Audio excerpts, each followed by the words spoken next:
Coaching, and on the outside, Toledo ducks in, and he's going to find his way through this one, loading up for a big hook, sticks it on the roof, somehow brings it down, stays in control. It is, and coming into this event, Felipe knocking on the door of the top 10. Let's have a look at the rankings after stop number 6, and you'll see that Felipe's made quite the jump, and he's pushing now toward that top 5 in 6th position, heading into an event where he could do extremely well and has in the past. Yeah, well, he's won the event over in WA before, so he's very, very poised in that 6th position to make a jump and get into that 5.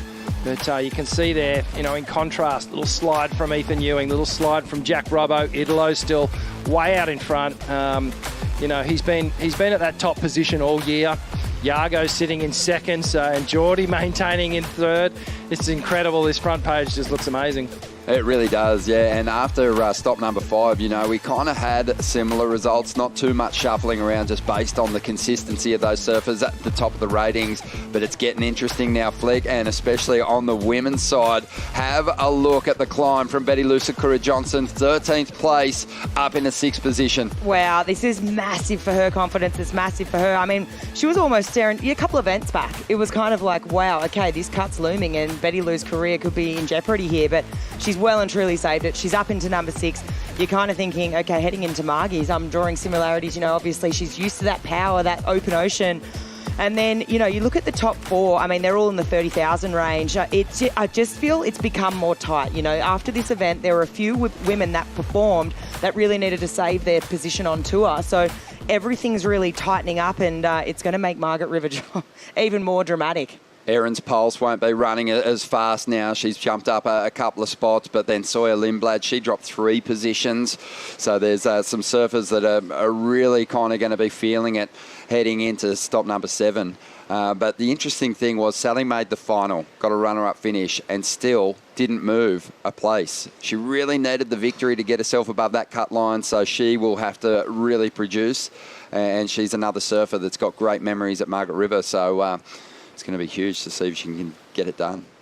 It's incredible to think that she hasn't moved with that, and I think it's obviously reflective of the year she's had so far, and she's open and she's honest about that. But yeah, Margie's, she's surfed out there plenty before, Australian titles, you know, QS events. CTs. She's going to be sweet. Yeah. In terms of the experience bank, she's got it all. I'll be at the winery. Mate, the hunt for the Tank 300, the GWM Tank 300 continues with the Aussie Treble, the GWM Aussie Treble. Let's have a look at the rankings. After this stop, Kanoa Igarashi has jumped ahead of Jack Robinson. So has Felipe Toledo. Wow, what a mix-up here. Well, change-up is what I should say. Kanoa Igarashi in the lead, and we've got 2 events down, 1 event to go. So, you know, they're fighting out for that amazing GWM Tank 300. Incredible car. Amazing. Yeah, for sure. Quite a bit of separation too between those top 3 competitors and the rest of the field. So on the men's side, we'll see who hangs on for the victory. But yeah, they'll be looking to basically push away the other contenders at the next stop. But Isabella Nichols maintains her position at the top, but she's tied for the lead now with Betty Lou Sakura-Johnson. I think, you know, she's tied right now. You got to go to Bella and back her, though. She's had real success there. She's had a win. It was her first CT there. So she's got really good memories of that place. But, I mean, Betty Lou just, yeah, tiebreaker with her, snapping at the heels. They're right there together. I don't know. I can't wait to watch it play out. In the event of a tie, tell me we get a surf-off for the Tank 300. Yes! That would be so good. That would be amazing. I wonder if these competitors or at least an arm wrestle. They've got to be thinking about this in the back of their mind, don't you think? Oh, it's just the ultimate bonus. Oh, yeah, so fun. Anyway. I love it.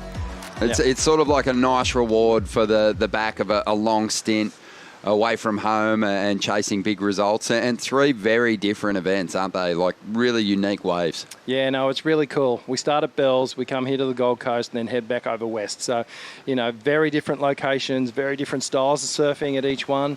And yeah, that's why we love the Treble.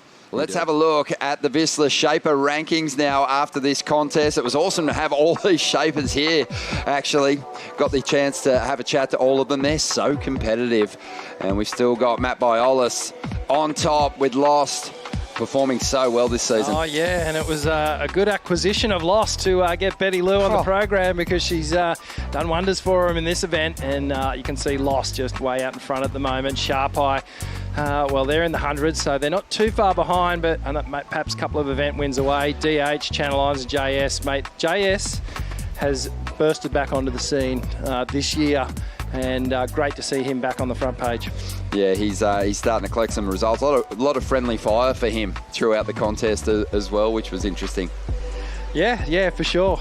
You know, and we also saw, even when you think about the heritage heat as well, you know, DH against JS, against Parker, it was all sort of going on through the whole event, which was great. You know, JS is trying to get some points out of the WSL for that one to add to the Vissla Shaper rankings there.